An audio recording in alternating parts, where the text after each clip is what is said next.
అందరి ప్రధానోపాధ్యాయులకి నమస్కారాలండి.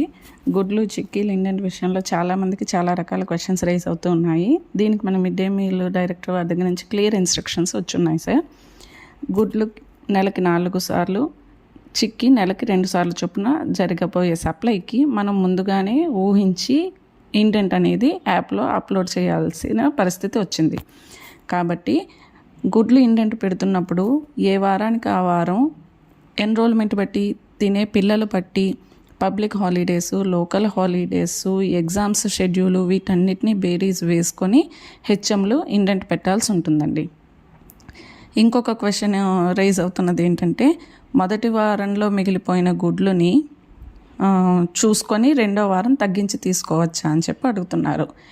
ఏ వారం ఎంత ఇండెంట్ పెట్టామో అంత ఇండెంట్ని సప్లయర్ దగ్గర నుంచి మనం ఖచ్చితంగా తీసుకోవాలి. మిడ్ డే మీల్ డైరెక్టర్ గారి వారి దగ్గర నుంచి వచ్చిన ఇన్స్ట్రక్షన్స్ ప్రాప్తికి పెట్టిన ఇండెంట్కి ఎక్కువ తీసుకోకూడదు, అలాగే పెట్టిన ఇండెంట్ కంటే తక్కువ కూడా ఇవ్వమని సప్లయర్ని అడగకూడదు. ఎంత ఇండెంట్ పెట్టామో అంతా మనం తీసుకోవాలి. పెట్టిన ఇండెంట్ ప్రాప్తికి సప్లయర్కి అమౌంట్ కూడా చెల్లించబడుతుంది. కాబట్టి మనం ఎంత ఇండెంట్ పెట్టామో ఆ ఇండెంట్కి తగ్గట్టుగా పిల్లాడికి కూడా అది అందాలి. అంటే ఏ వారంలో గుడ్లు ఆ రోజునే ఖచ్చితంగా ఖర్చు అయిపోవాలి. పిల్లలు అటెండ్ అవుతారనుకొని పెట్టామండి, వాళ్ళ యాబ్సెంటీస్ అనేది మన చేతుల్లో లేదు కదా, వస్తారనుకొని పెట్టాము, మరి మిగిలిపోయిన వాటిని ఏం చేయమంటారు అని అడుగుతున్నారు. 1 వారం మిగిలిన గుడ్లని 2వ వారం ఖచ్చితంగా పంచడానికి వీల్లేదు. ఎందుకంటే ఎగ్ అనేది కలర్ స్టాంప్ ఉంటుంది.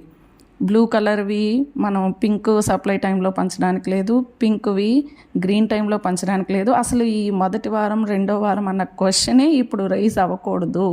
ఖచ్చితమైన ఇండెంట్ని హెచ్ఎం పెట్టాలి. 1, 2 తేడాలు ఉంటాయి కానీ మ్యాక్సిమం వేరియేషన్ రాకుండా కొంచెం ముందుగానే క్యాలిక్యులేషన్ వేసుకొని ఇండెంట్ పెడుతూ ఆ ప్రాప్తికి తీసుకుంటూ పిల్లాడికి కూడా అది అందజేసే ప్రయత్నం చేయండి అని చెప్పి మనకి డైరెక్టర్ గారు వాళ్ళు క్లియర్గా ఇన్స్ట్రక్షన్స్ ఇస్తున్నారు. కాబట్టి ఏ వారం గుడ్లోని ఆ వారంలోనే, అంటే ముందుగా 1 వారంలో మొదటి 4 రోజులు మనం పిల్లాడికి ఇస్తున్నప్పుడు మనకు అర్థమైపోతుంది ఇంకా కొంచెం ఎక్కువ ఉంటున్నాయా తక్కువ ఉంటున్నాయా అనేది మనకే తెలుస్తుంది. కాబట్టి ఆ ప్రాప్తికి కొంచెం పిల్లాడికి ఎక్కువగా వీలైతే పెట్టే భోజనం అనేది 1 ముద్ద క్వాంటిటీ తగ్గించి ఇంకొక గుడ్డు సప్లై చేసి ఆ వారంలో గుడ్లను ఆ వారంలోని పిల్లలకి వీలైతే అందించగలిగే ప్రయత్నం చేస్తే మనం ఈ స్కీమ్ను సక్సెస్ఫుల్గా రన్ చేయడంలో మన వంతు ప్రయత్నం మనం చేసిన వాళ్ళు అవుతాం. ఇది ఇండెంట్ పెట్టడం గురించండి. అతి ముఖ్యమైన విషయం ఏంటంటే, తీసుకున్న గుడ్లు కూడా అదే టైంలో మనం ఇమీడియట్గా అప్లై చేయగలగాలి.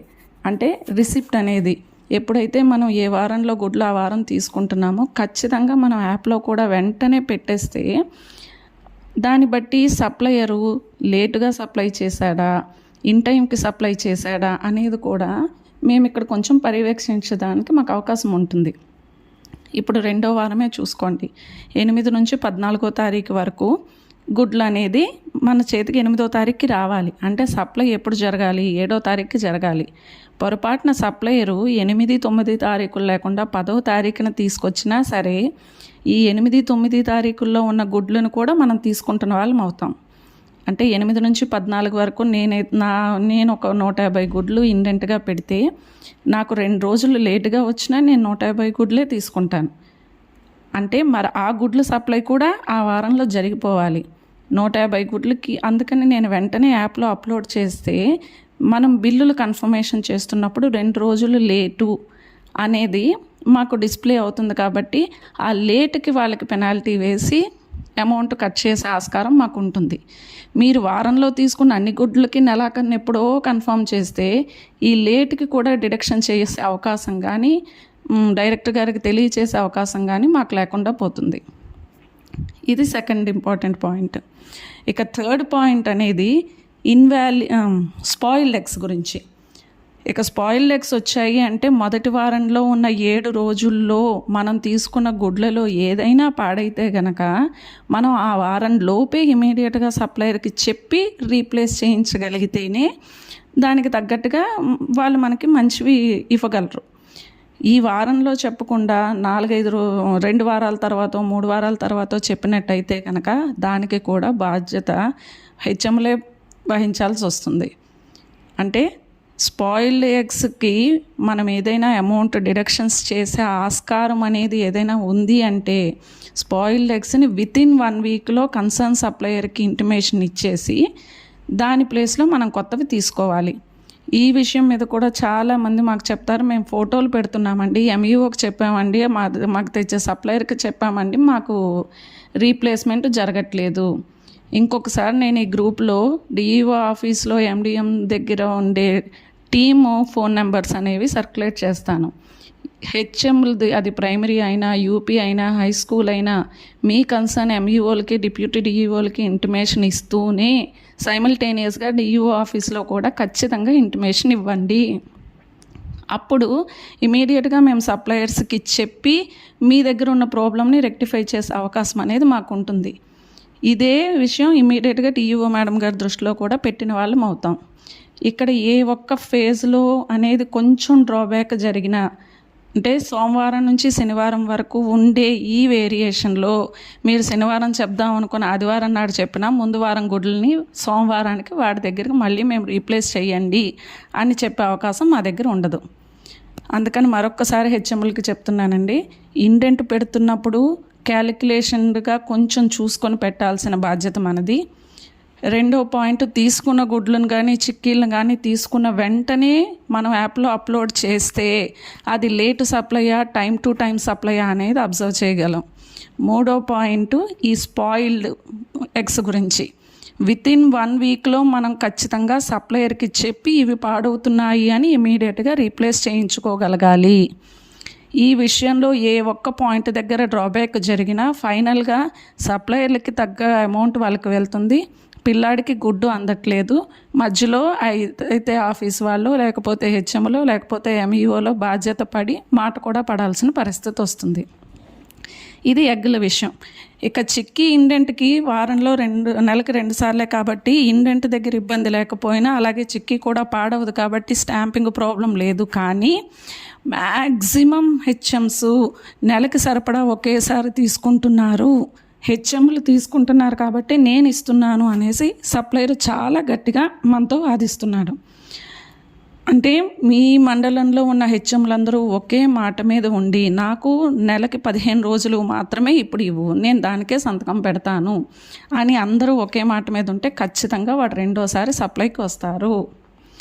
వాళ్ళు 2 సార్లు తిరగాలి, 2 సార్లకు తగ్గట్టుగా ట్రాన్స్పోర్టేషన్ ఛార్జెస్ వాళ్ళకి వెళ్ళడం జరుగుతుంది. దానికి తగ్గట్టుగా ఉన్న క్వాంటిటీ ఆఫ్ అమౌంటే వాళ్ళకి వెళ్ళాలి. వాళ్ళు ఒకేసారి వచ్చేసి పక్క స్కూల్లో ఇచ్చాం, ముందు స్కూల్లో ఇచ్చాం, వెనక స్కూల్లో ఇచ్చాము అన్న పరిస్థితి తీసుకురావద్దు.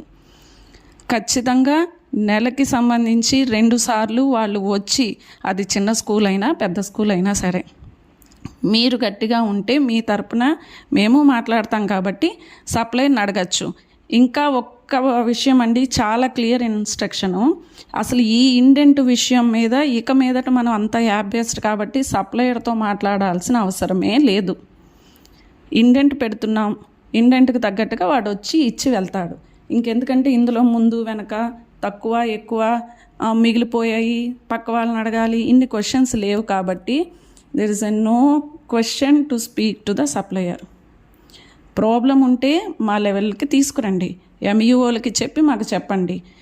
2వ వారం జరగాల్సిన సప్లై మాకు రాలేదు అని 2వ రోజు ఎప్పుడో తెల్లవారాక యాప్లో పెడుతున్నప్పుడు చెప్పడం కాకుండా ఒక 2 రోజుల ముందు మా నోటీస్లో పెట్టండి, మేము ఖచ్చితంగా నోట్ చేసుకుంటున్నాము, బిల్లులు పెట్టే టైంలో వీటిని మైండ్లో పెట్టుకొని మేము బిల్లు పెడుతున్నాం. ఈ పాయింట్లన్నీ కొంచెం జాగ్రత్తగా పెట్టండి. ఇప్పటికీ 0 ఇండెంట్ ఉన్న స్కూల్స్ ఉన్నాయి, మేము పెట్టకుండానే అది ఎన్రోల్ అయిపోయిందండి అని చెప్తున్న స్కూల్స్ ఉన్నాయి. వీటికి ప్రస్తుతం మా చేతుల్లో సమాధానం లేదు. యాప్లో ఉన్న దాని ప్రాప్తికే సప్లయర్ సప్లై చేస్తారు. అది కాదు అవును అని మీరు అన్ని క్వశ్చన్స్ అడగకుండా ఖచ్చితంగా తీసుకోవాల్సిన పరిస్థితి, తీసుకోవాలన్నది కూడా పిల్లలకు అందజేయాల్సిన బాధ్యత కూడా మీదే. ఇన్ని బాధ్యతలు మీ దగ్గర ఉన్నప్పుడు మీ తరపున తప్పు జరగకుండా ఉండాలి అంటే ఇండెంట్ టైంకి మీ చేతికి రావాలి, రాకపోతే మా నోటీసులో పెట్టాలి. తీసుకున్న గుడ్లు కానీ చిక్కీలు కానీ ఇమీడియట్గా యాప్లో అప్లోడ్ చేయాలి. అందులో ఏవైనా ప్రాబ్లమ్స్ రేజ్ అయితే మళ్ళీ మా నోటీస్లో పెట్టాలి. అలాగే తీసుకున్న వాటిల్లో పాడైనా స్పాయిల్ అయినా ఖచ్చితంగా మళ్ళీ మా నోటీస్లో పెట్టాలి. దానికి తగ్గట్టుగా ఇమీడియట్గా రీప్లేస్మెంట్ జరుగుతుందా లేదా అన్నది చూడాలి. మేము చాలా పనులు ఉన్నాయి, ట్రైనింగుల్లో ఉన్నాము, కన్సర్న్ టీచర్లకు చెప్పాము, వాళ్ళు చెయ్యలేదు. కాకపోతే ఇవి ఒక రకంగా చిన్న చిన్న ప్రాబ్లమ్స్గానే మన పై అధికారులు ఫీల్ అవుతారు. ఎన్ని ఉన్నప్పటికీ ఈ విషయంలో మనం కొంచెం జాగ్రత్తగా ఉంటేనే దీన్ని సక్సెస్ఫుల్గా రన్ చేయగలం. ఇదే పరిస్థితి రాగి జాగరీ విషయంలో కూడా. కాబట్టి మా టీం మెంబర్స్ నెంబర్లు మీ గ్రూప్లో పెడతాను. కొంచెం ఏదైనా ప్రాబ్లం ఉంటే మీ ఎంఈఓ నోటీస్లో పెడుతూ మా నోటీస్కి తీసుకురండి. ఇంకా ఏమైనా డౌట్లు ఉంటే కొంచెం ఈ నెంబర్కి తిరిగి చేసి అడగగలరని అనుకుంటూ ఇంత టైము కొంచెం స్పేర్ చేసి విన్నందుకు గాను మరొకసారి అందరికీ ధన్యవాదాలు తెలియజేసుకుంటూ ఎండిఎం డైరెక్టర్ గారు వారి ఇన్స్ట్రక్షన్స్ని ఖచ్చితంగా పాటించాలని మరొకసారి కోరుకుంటూ క్లోజ్ చేస్తున్నానండి. Thank you.